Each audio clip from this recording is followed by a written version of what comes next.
Welcome to Danny Hauger Podcast, featuring interviews with world-class songwriters, guests, and original music. Now, here's your host from Limelight Studios. Here's Danny Hauger.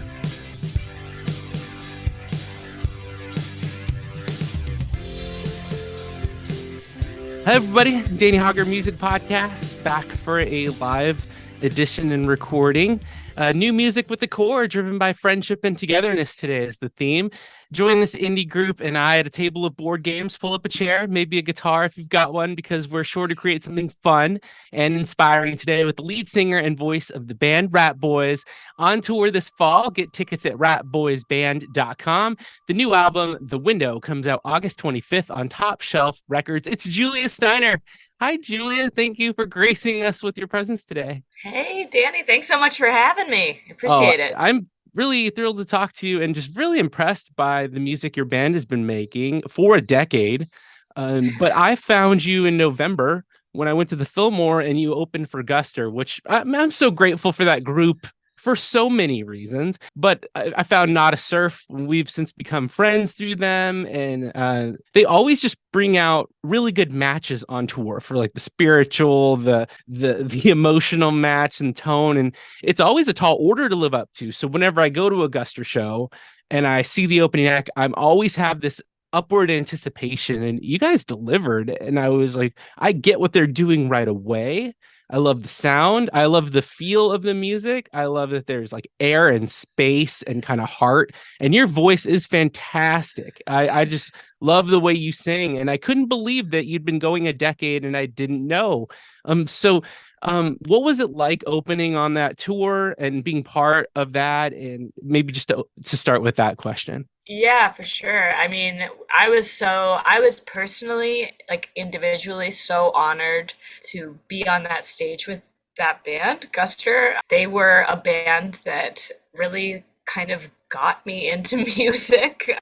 Not to kind of, you know, reference the fact that they've been a band for so long, but yeah, like they were one of the first bands that I fell in love with when I first started listening to music on my own, like not with my parents, but like, I had like a really old iPod back in the day and like had that independence, and so I love their entire catalog, and it was so surreal. Like you saying that sentence, like opening for Guster at the Fillmore, that's like literally, insane to me. So yeah, it was an awesome tour. They were really kind, and like you said, the energy and like the community that they have built around them is uh pretty unique and very welcoming. So we were Yeah. so happy to be there. It's I often find the nicest group of fans when I go to, Yeah. every year we'll go, been 8, 9, 10 times now, and just fantastic. Around the time that your band was forming and that you were writing some of the songs that have carried through and still are performed on tour, I was at Titan Radio at Cal State Fullerton down south, and I was chasing my favorite artists in different formats. And Ryan had just had one of his children, and I usually you learn the etiquette as you go along. I started radio when I was 15, and by the time I got to college, I thought I had everything down. But by the time he got on, he was so like sleep deprived from the kid. He's like, "This is the longest interview request of my life. Can we just do this?" And I'm like, "Oh, I see." Like one Nice. message, and then see if they reply. But it's always so great. Well, I went home from your gig, which I thought was really outstanding, and kind of hearing you tell some of the stories of songs on stage, and pictured it was kind of a dream for you guys, and it always has been for me too. And I wrote the song Something to Anyone about trying to connect your music to an audience. Have you found like you picked up following each year as it's gone along, and does it impress you with how people are finding your music, as the new album's about to come out?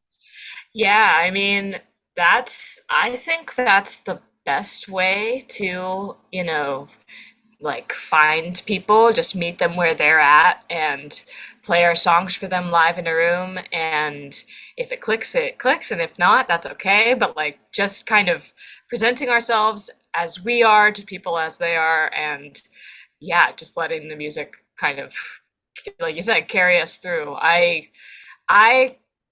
like for certain songs that have like a very specific story behind them, I like cannot help myself but share that with people. I also respect artists who have no desire to do that and who'd rather leave it open. And I like to do that too with certain songs. But yeah, I just find that I can't resist doing that and like just being authentic in that way and honest about where the songs come from. And it really does kind of translate differently in person than it does just discovering something like on the algorithm of your preferred listening platform or whatever. That's also amazing. And I've personally had, like, as a music fan, had so many experiences like discovering bands that way that I will never forget. But I think there's something totally special and like irreplaceable about like finding your new favorite band at a show.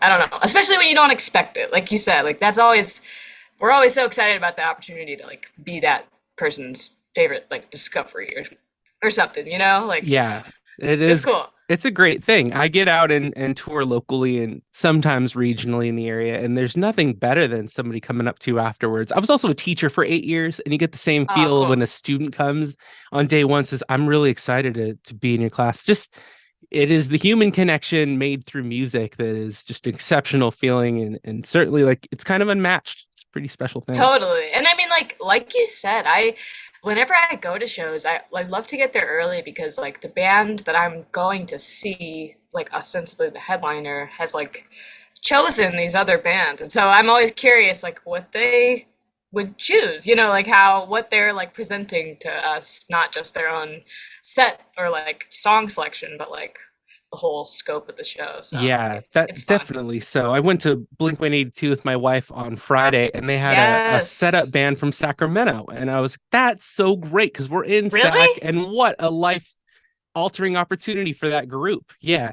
That's so sick. it was, Did you it see was, Turnstile too? yes, we did. Yeah, Oh my God, super amazing. fun. Yeah, Rock on. really good stuff. Noel Gallagher last week too, next door at the Concord Pavilion, which was like, wow, Whoa. to see Noel. Right, I walked to the show from my house. Like, Damn. it's been a good summer of music, and it's let's get into the songs and the music. One of the things that I adore of bands that are kind of in my musical Mount Rushmore is the ability to play the dynamic range of the Mm. soft and the loud and the fast and the slow. And you do that remarkably well with a lot of your songs, from Molly to Stanza. There's quite a few. I wonder, because even the songs that you have that have a tint of sadness, they feel cheering. Is that something that you feel like is something you're intentionally doing, or something that happens through the process or through the recording? I think all of it, as far as the like dynamics that you mentioned, I I think it's part of it is just like I kind of get bored easily with music sometimes, and so if everything kind of feels the same the whole time, I find myself getting bored, and so I think it's also from just playing with Dave and Marcus and Sean, who all have really like killer instincts on their instruments. I kind of just follow their lead too. And at a certain point, I mean, it never feels the same to write a song, like two different songs, but you kind of have a feel for like just what you want to hear, like how the energy where it's guiding you or whatever. But as far as like the cheeriness, I find it difficult to commit to writing a song that's like 100% like misery. Like no hope, even if it's like the tiniest glimmer of hope. I would Yeah, prefer to have that, just like something to right, latch right. on to. So I have written songs that are just complete dirge, so depressing, and I like don't know if we'll ever release them or like work on Hmm. them as a band because like it's just too much. Like even the last track on our new record that's coming out this summer is pretty sad. Like probably the most like overtly sad song that we have. And but it feels there's like something intangible there that feels like a life raft or like some sort of Right. yeah, I don't know what it is, some sort of like silver lining that's not even in the lyrics, but just that I hope that feeling is there that people can grab. But Yeah, multiple connecting questions. One is the sadness when the sadness happens. Do you find it's for the future, the past, or both? Mine's usually yearning for an unrecognized future. Like, interesting. yeah. Have you ever thought about that? I, for me, well, it's really hard to say. I'm trying to think I'm trying to think of like specific sad like Mhm. things that have driven Always a good some of the interview writing. tactic to No, go I into. mean, well, like sometimes it's interesting if I'm thinking about like I don't do this often, but if I'm writing about other people, like thinking about their kind of like emotionally charged experiences, then it feels there's that distance that maybe is also like a looking at the past. I think most of mine is looking at the past actually. Like I have very, very few regrets in my life. I think it's more just looking at like relationships and kind of looking back at things and, you know, wishing you could do something differently or they're wishing you might have had, more insight into how someone was feeling at a certain time, just things like that, just kind of longing for more like clarity, Oh yeah, looking back. the clarity bit is maybe the most important songwriting piece for me when I'm sitting down. It's Yeah, is it just going to write itself and I'm like kind of listening for what the yeah, next line is, totally. or it's just like we go weeks on end where you're just kind of in operation mode of like getting through the day, and then you get these pockets of like really good analysis of everything around you and what you're trying to do.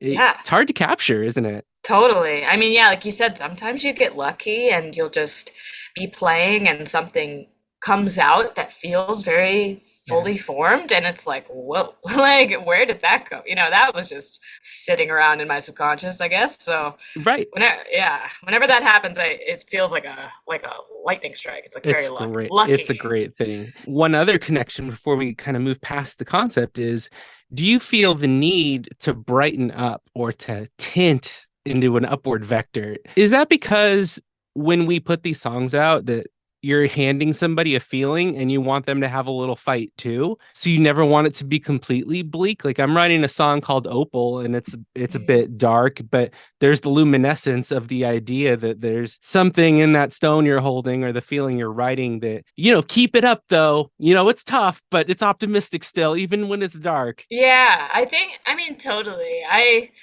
mean, it's hard to say because like when I'm working on songs, I'm being a little selfish. Like I'm not necessarily thinking about Okay. Yeah. doing it for someone else, Yeah. but I think it's more just I just really like the idea of kind of, and this is not a novel concept. Everyone does this, but just kind of having like layers or kind of rewarding repeated listens where on the surface if you're listening to something and not really paying attention, oh, it sounds nice, like this is a pretty song or whatever, but then if you really dig deep there's like more to latch on to or more to kind of process or reflect on, and so like yeah, just having like kind of not masking but just kind of, yeah, I don't know, like pairing grief or sadness or any sort of, yeah, like what you'd call quote unquote negative emotions with like pretty or whimsical or like bright sounding music is just something I can't really resist. Like I just love it, and I love Hmm. bands that do that and I'm drawn to it. I don't know why. Agreed, though. Totally agreed. Even thinking of another artist, like listening back to like Gin Blossom songs, the Yeah. lyrics are really bleak, but it's moving at like 120 beats a minute. And Yeah. the guitars are like just melodic and bright and shimmery. And it's such a treat just to hear. And Well, yeah, and I mean, I wonder if part of that comes honestly from bands like Guster, like their song "Careful," which is like one of their biggest oh, songs. so If you good. listen to the lyrics, it's pretty dark. Like it's Hmm. like, you walked out when I asked you to stay. Is To start. usually you get your way, which is funny. It's like tongue in cheek, but still like someone's leaving you, like Uh, so it's but you might not even notice if you're just no. bobbing along, in the Yeah, crowd. but yeah, really, why do you need to keep warning someone to be careful? Like, what's Yeah. happened? What's wrong? It's like a little threatening. It's a little, yeah, it's dark. I love it. I just love Yeah, it. amazing, great connection. It's one of the things I love about Ratboys music, though, that it's easy on the ears. It flows kind of like Nice. laminar flow of like a fountain. Like it's very Ah, smooth, thank and you. yeah, and it's partly the way you sing, which I find like very comforting in a cool way. But it is the bandmates too. The way the drums always kind of keep some kind of bounce, other than Mm-hmm. the standard bass snare combos. Yeah. And then the guitar never plays what I think it's going to play or what I would initially pick up. And so there's this magic in those connective pieces that's really cool because you get nice, which a lot of bands could do nice, but you also get complex. And that's a really cool combination. I've watched a few interviews where you've talked about kind of that process on Audio Tree, and we've done some really good interviews like with Paste, and so I don't have to repeat questions, but you could tell me maybe a little bit about this album that's coming out and what was new, what was the same, and what did you enjoy most?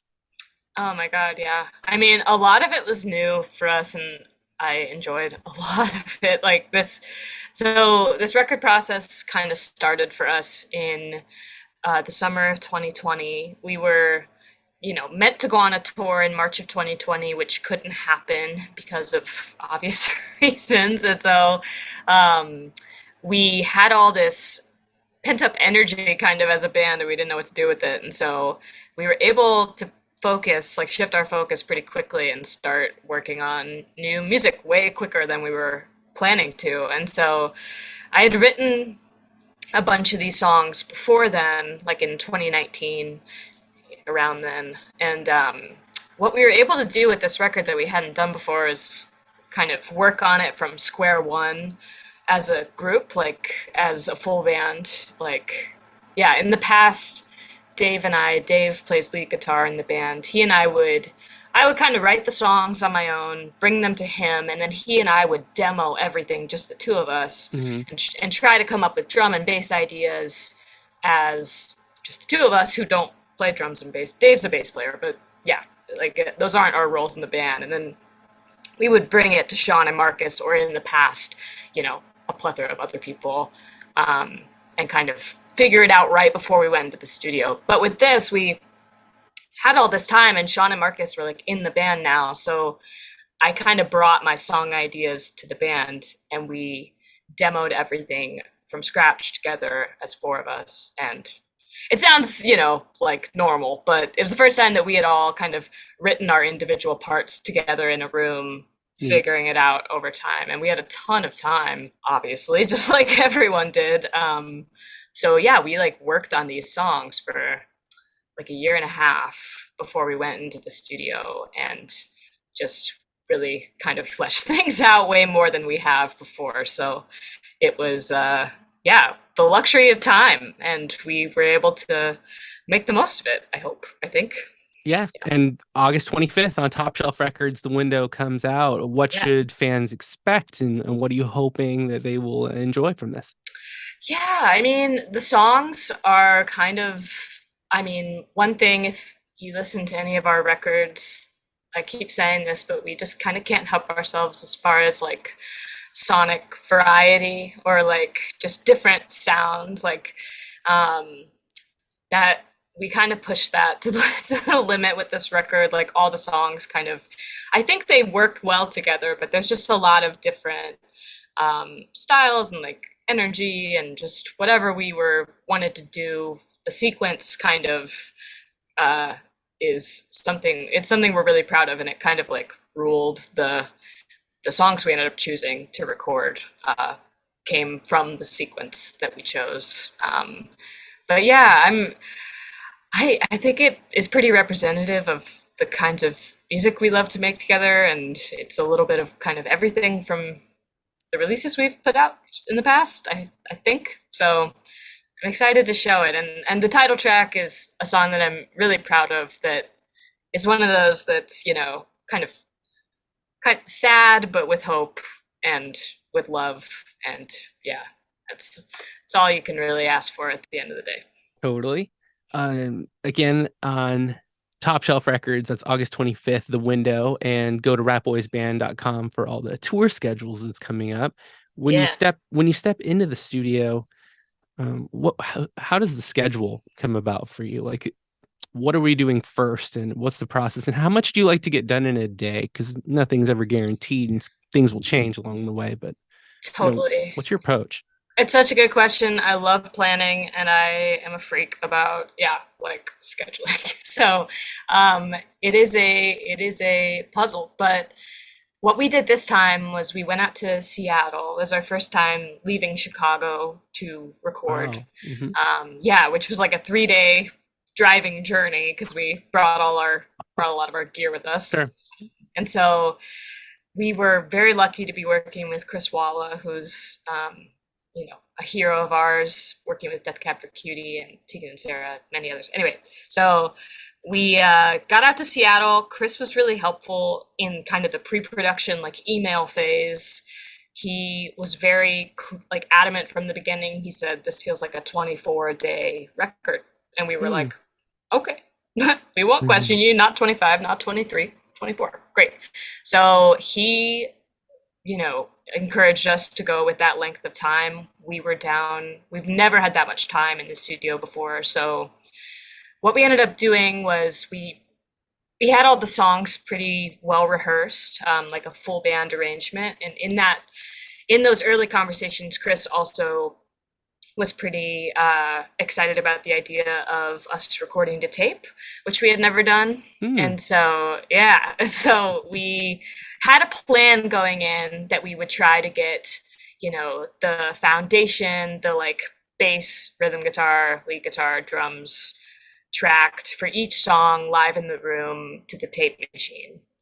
Um, and so that's what we did. It ended up taking us 5 days to do that, for 10 songs, and then one of the songs, the sad one I mentioned, it's like an acoustic song, so that was separate. But yeah, we usually did like 12-hour days, but including lunch and all that, and It like flies. exactly. And one nice thing about all this, just having 24 days, which is such a luxury, we had time to like go down rabbit holes and like listen to music and talk Mm. about things that were going on in the world. Like the war with Russia and Ukraine started while we were in the studio. And, Oh, all of these, you're in a bubble, but you're a human being on Earth. So like, it's yep. important to have time to uh, Um, catch up and like exist ventilate. together. Yeah. Yeah, exactly. So, and yeah, like take breaks on the sidewalk and like be outside for a few. It's just it was a really nice pace to it. We tended to do like noon to midnight or things like that. It was good. That sounds really cool and different from what you had done before, Yeah, but deeper. it was a dream. Oh my god. Yeah, it was like literally what I would have dreamed that like making a record could be like, just that pace and that, and us all being there together. It felt very immersive. Well, I want to connect off that because the dream and following it is really big. I've been recording for a decade, and like you said, it's a bit selfish. I do it for myself. I do it to express. I do it so I can think and have a creative outlet. And it makes me feel really good. And when you get into a pocket of when you're nailing a Yeah. take or a track, if there is nothing that good, that is so amazingly cool. And I just hope more and more people find Danny Hauger music over time too. But I have a daughter who's Yes. 1 and a daughter who's 6. And so I have an hour with my daughter where my wife's putting the older one to bed and I'm holding her. And we watch all kinds of what I hope will be role models for her. Mazzy Star, Sheryl Crow, Michelle Branch, Blue to Tiger, young Wow. artists, older artists, and we've been watching Ratboys the last couple weeks Ah, at night. And I wanted to tell you that because I think you will be a role model for a lot of singer-songwriters, but also young women growing up who are looking to do what you're doing. And I just wanted to know if you thought about that much over the decade and how you feel about that like a 1-year-old is watching you and the same way you talked about Joan Baez and Shania Twain, like girls are watching you. Isn't that cool? it's amazing. I mean, yeah, I hope that that becomes more and more normalized and ingrained at an even Yeah. younger age, because I think about growing up in the 90s, I didn't, the women that I saw making music were like the chicks, Shania Twain, like these women who were mega famous on TV and these glossy music videos. And, I listened to women making music, but you don't see it as much back then. Just you didn't have as many screens around. And so I hope that now young girls and boys and anyone Yeah.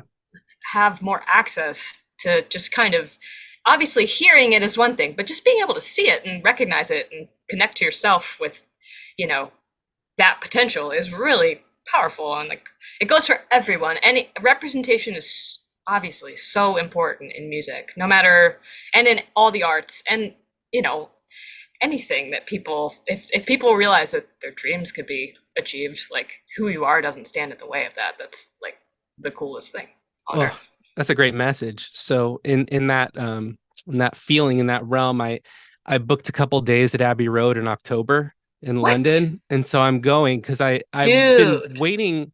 I've been lucky and happy to have support from a few great um, guitar manufacturers like Breedlove and Godin in amazing. Canada, but I was waiting for somebody to pick up the bill for it, or to send me, or to say yes, we wanted.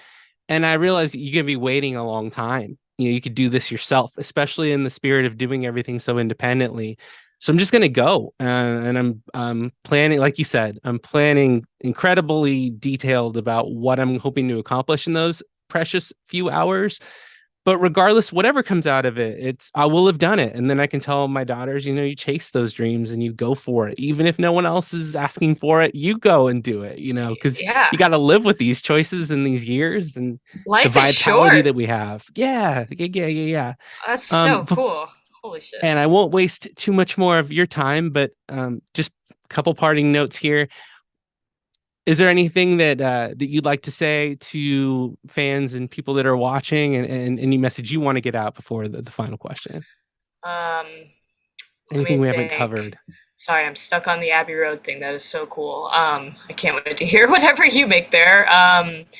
Yeah, I don't know. I mean, I'm just grateful that people, stumble upon our music, whether it's at a show or, on streaming services, or I'm just grateful to still be able to write songs and share them with people. And the fact that anyone cares or wants to listen to us is really cool. That's like more than I could have, you know, hoped for back in the day when we started this band for fun, completely like without aspirations. So it's wonderful that it's carried us to this point. And yeah, I'm really excited about the new record. Yeah, quality grows legs. I think that some of your best songs you had from the start, and I think that's super impressive. And Thanks. you've continued to add layers and like restructure songs and how you approach. And anybody who hasn't heard Ratboys music should do that today, absolutely, for sure. Um, just going out on a question that I would usually ask earlier, but the five bands or artists that you feel like really have a stamp on the window. And I'll let you think about it for a second because I know it takes time, Oh, but bands that maybe have been your all-time faves. I know you have a pretty eclectic taste, and so does your band. But five bands that you really feel like, ooh, this album wouldn't have happened without. And while you kind of think for a moment to get a little prepped, I'll share mine really quick. I would say that going into this pre-production phase, it's been Not a Surf, and Ira has actually lent me a couple drum tracks that I'm going to use on the album, which is that's a dream. wow. Guster's always there. Keep It Together just turned 20, and I can't believe it. It's been one of my top five album favorites. Oasis is always there just for the chord structuring, and don't overthink it. Get something good and roll with it. Green Day, being a Bay Area and Northern California person, will never leave my sphere of like awareness, and the heart that they put into a live show. I always try to think about when I'm playing gigs. And then the calm wisdom of like Glenn Phillips from Toad the Wet Sprocket, who Mm, we've had on the show a couple of times, because he is the most mellow. I think of like his bare feet on stage, and I've never done that, but kind of his groundedness and thoughtfulness. And he always has that optimistic smile, even when the songs have been formed in depression or sadness, that He just always seems like somebody who gets life in a cool way too. So I'm always trying to be somewhere in like a circle of those five as I'm doing what is my music. Ah, So wow. What? That's an amazing selection. Well, well, I cheated because I had time to set mine up before we talked and I oh, put it's you on the okay. spot. So Well, no, I mean, there's always, a few artists and bands that are like your desert island or like your core kind hmm of influences. I think the first one for me is definitely Wilco. They're like probably my favorite band. I think they are the gold standard for me as far as versatility and like variety, both within their records and in their like wider catalog from album to album. I just beautiful. love, yeah, they have so many different. They're just such chameleons. I really love it. And Jeff Tweedy's a poet, and Great start. Great love it. start. Also, when I think about this record, every time we record, I try to push my voice a little more Hmm. and try new things. And so I think I'd be remiss if I didn't like shout out some of my like vocal heroes, like singer heroes. First of which is Jenny Lewis.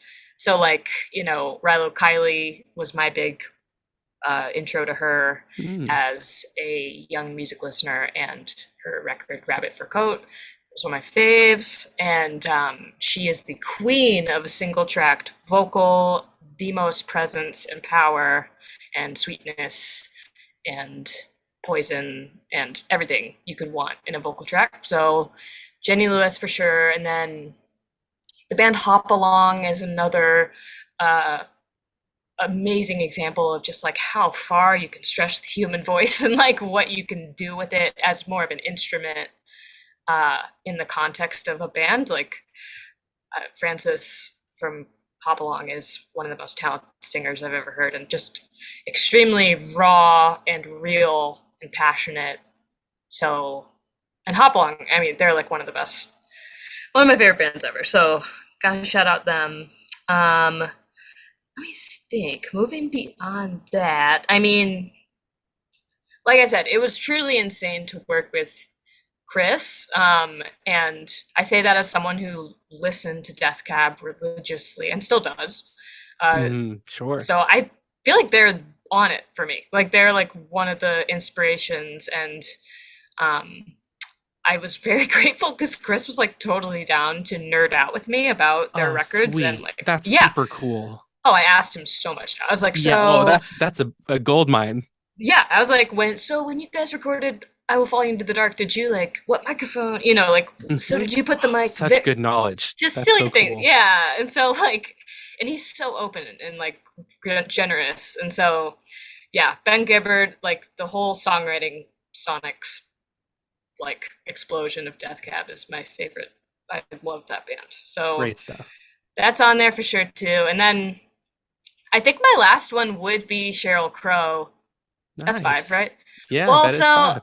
I had a light bulb moment with Cheryl recently. I watched the documentary that came out about her last year, and then also I realized that a lot of her like shows from the 90s are just on YouTube, like Yes. old concert footage. Tons. Oh my God. So I went into a deep dive and came out the other side realizing that Sheryl Crow's most powerful period as an artist, her entire career basically like happened or started when she was in her 30s. Like the entire span of the 90s was her Yeah, 30s. big wave. Yeah. Yeah. And so that for me is very, as a woman who's 30, that is very inspiring to me that women as they get older don't necessarily get weaker. You know what I mean? Like you get Oh, strong, yeah, you can get great note. stronger. And like find who you are in like a real way and just become more powerful and like badass. Oh, So yeah. Yeah. yeah, I'm very inspired by that. It's a great time to refine and just take all the knowledge and keep rolling. Julia Yeah. Steiner, thank you so much for sharing so much time with us this morning. Everyone go to ratboysband.com and check out the tour and all the details, any upcoming news as well. Maybe down the road we get the chance to collaborate or something on a song at some point. That would be amazing. And I'm just very grateful to you. Thank you for joining us today. Thank you so much for having me. I really appreciate it, Danny. Oh, it's really my pleasure. August 25th, The Window comes out on Topshelf Records. Everybody, thank you so much for joining us. We'll see you on the next edition and the next chat. Don't forget to subscribe on YouTube, Danny Hauger, and check out music on all platforms, Danny Hauger and Spotify, and all the places that you get your music. And of course, Ratboys. And we'll see you later. Bye, everybody.